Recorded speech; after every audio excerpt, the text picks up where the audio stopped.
So we're just about done with the row of resistors. We got two left, and what I'm doing is typically the way that it's designed, he leaves a little blank row on one side. On all of the rows except the top two. The top two kind of have stuff on both ends. And what I mean by that, leaving room, is that the resistor, the spacing of these resistors, the only thing that I can figure it out is that they're for 1/8 watt resistors. I have 1/4 watt, and I mean, everyone uses 1/4 watt stuff. So maybe it's okay to use 1/8 watt, and that's what he's doing. So I mean, the only difference is the size of them. They don't fit. He's got it set up for these smaller ones, so there isn't enough room on the board for these, so you got to angle them. And because they're angled, the leads sometimes stick out a little bit. And you see, I just did a whole row of 5. I inserted them, so now I'm going to use my X-Acto knife to kind of bend the leads back, and then I'm going to go in here and just start hitting each one.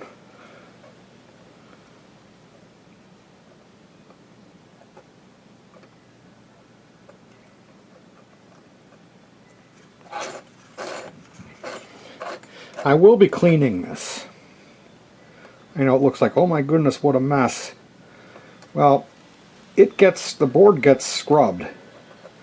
I'll scrub it when I'm probably talking way too loud. I'll scrub it after this next row of resistors. It's going to get scrubbed. And every time I complete a major phase, it'll get scrubbed to remove whatever debris, flux debris is left from the solder. So here I'm just really going at it fast. And we did a whole row. Now I've got one sticking up a little bit. It's the second one, so I can go in and try to... Usually if you apply a little pressure, you can pop it in, but you risk burning your fingy too. So you want to be quick about that. Yeah, that's a row of resistors. So we'll be back in a minute, and thanks for joining us.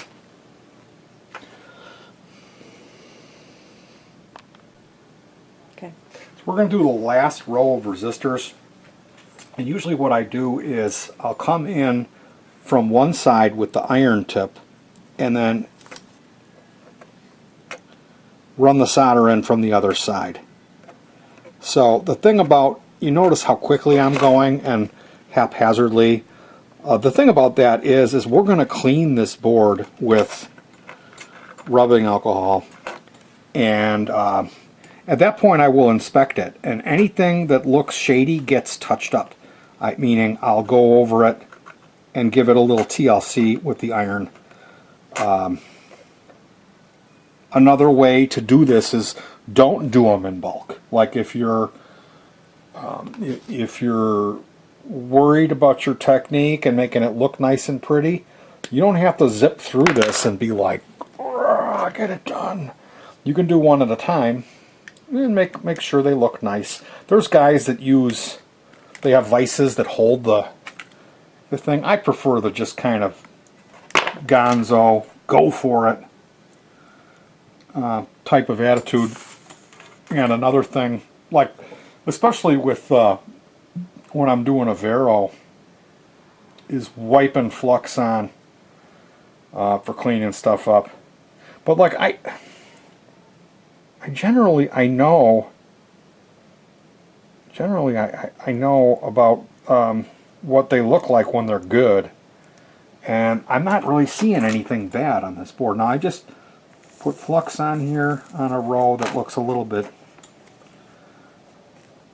not the best.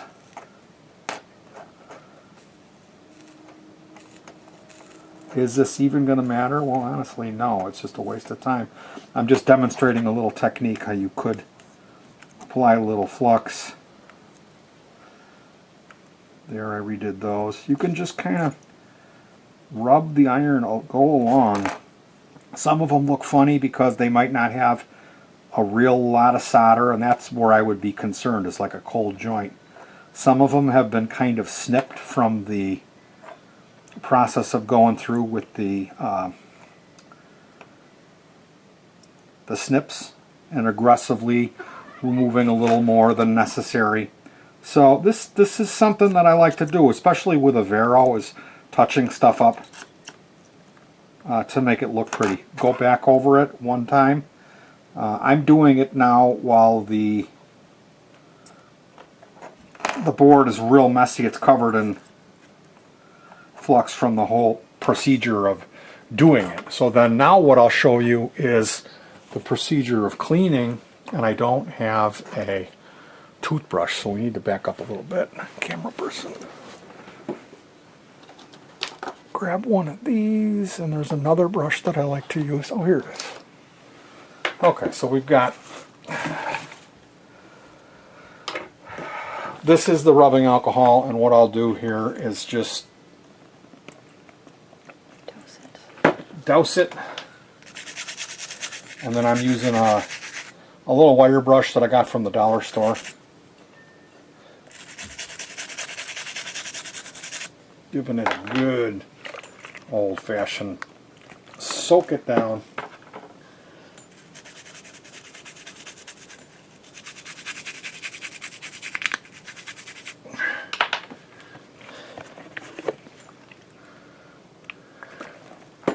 You can tell I'm not afraid about getting it wet with the alcohol, because I'm not.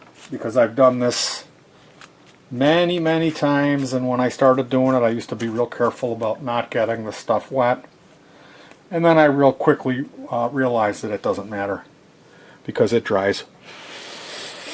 It dries in a matter of seconds. I mean, if I were to blow on this I would get stuff all over my glasses, so I tend to, it stays wet until until I'm done. But that way, like you can see now, if you want to get a better look at the board, it looks a lot better, and you can tell if any of those, when I get up on it with magnification and proper light, I'll really be able to see if any of those solder points looks like it needs to be touched up. So that's my approach to this when it's a big board like this, is rather than, I mean, when I start off I'm kind of putting one in and doing it, putting one in and doing it. And then when we get in the flow of working between my partner and I, she'll be able to put down a whole row of 5 or 10 pretty quickly, and then I can just stuff that whole row of 5 or 10, and when I get them all in, flip it over. And if you look at the actual work, when you come in here and see, like, this is when we started. We started in here, how they're kind of beep boop beep boop beep. And then this is a little, wow, that second row is really bad. And then it starts looking really uniform, you know. And you can see how I was saying, like, I wouldn't want this row slanting in and this row slanting in, because the chip's got to go there. Here there's a little gap, except for in there we might run into, this one might have to get moved back or something. Because these spots, these resistor spots, are not big enough, which is a real bummer. And that's another one of those things that I don't see any mention of it. It doesn't say, like, hey, you need to buy 1/8 watt resistors. It's just, you're supposed to figure that out, I guess. If it was my company, I would be letting people know. But it's not my company, so I will have to, because I don't have any 1/8 watt. When I started this hobby, I was told that you use 1/4 watt, and I'm guessing that's not really the case, because those don't fit. And this guy knows what he's doing as far as the circuits go. But does it matter? Not really.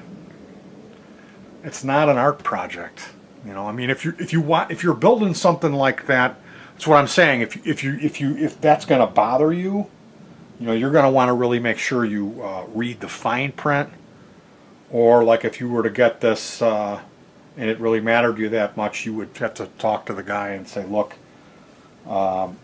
give me a break on a second PCB. I got to order all new 1/8 watt stuff, because it looks a little, you know, sloppy with these resistors that don't fit. kind of going every which way. And then the other thing that you have here, because of this rush, if you see the way I was just jamming that soldering iron in there at every angle to try to get the solder to stick as quick as I could, through that process, I have filled some of the holes in here, and there's probably about 6 holes that I fill. Oh yeah, here's 1, 2, 3 in a row. This is when I'm going to go to put the chip in. That's going to be a real pain in the neck. And that's because I had solder on this iron and I got sloppy when I was doing these, and it put the solder in the hole, which is really, really bad. Now, how do you fix that? Well, you can try to heat them up and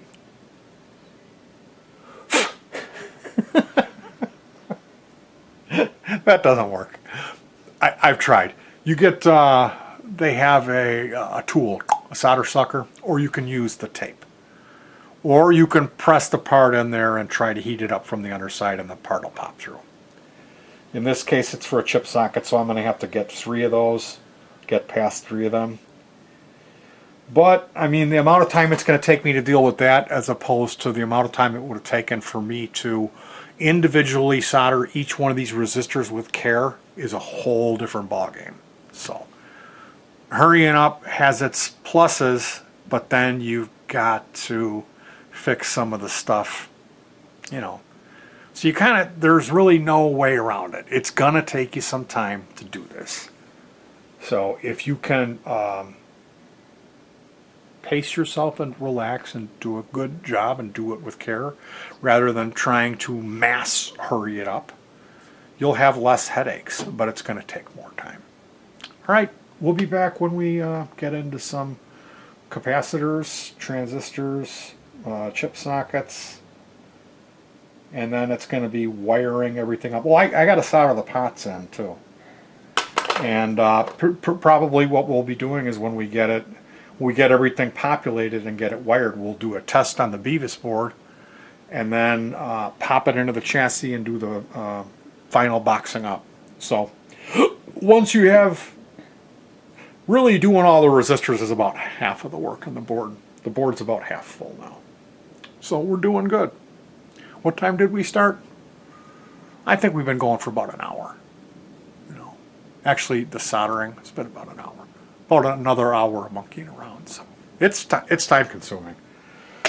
Even an old pro like me.